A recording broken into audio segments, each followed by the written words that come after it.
శనేశ్వరుడికి మనసులో పట్టడం లేదు. మహావిష్ణువు దగ్గరికి పోయినాడు. అయ్యా, ఎంత గొప్పవాడో చూడండి.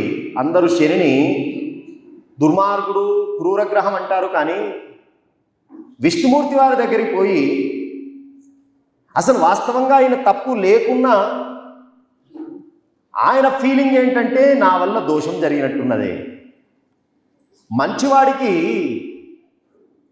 మంచివాడికి చెడ్డవాడికి ఎట్లాగండి అన్నారు. సతాం హి లోకాపవాదాత్ హి భయం. మంచివాడు ఏదైనా పని చేద్దామనుకుంటే వానికి వాడు సెల్ఫ్ ఎగ్జామిన్ చేసుకుంటాడు. మొట్టమొదలు నేను మాట్లాడదాం అనుకుంటున్నాను, నేను మాట్లాడబోయే మాట ఎవరిని కూడా బాధ పెట్టదు కదా. డైరెక్ట్గా మాట అనడు. ముందు తాను సెల్ఫ్ చెక్ చేసుకున్న తర్వాతే. ఎందుకు భయం? సత్పురుషుడికి లక్షణం ఏంటంటే వాడి లోకము తనని ఇట్లా పాయింట్అవుట్ చేస్తే అది భయమట.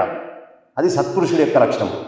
అట్లా పాయింట్అవుట్ చేయకుండా తన వ్యవహారం, తన ప్రవర్తన ఉండాలి అని తన జీవన విధానాన్ని నడుపుకునేవాడు సత్పురుషుడు.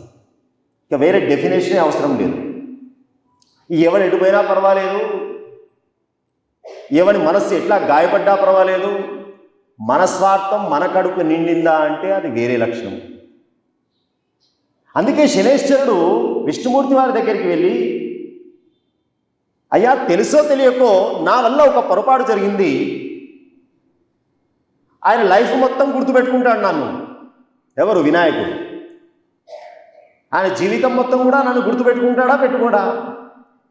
నేను కనబడ్డప్పుడల్లా ఆయన ఒక దుష్ట దృష్టియో లేకుంటే వీడు దుర్మార్గుడని నా మీద ఒక భావం ఉంటే నేను తట్టుకోలేను.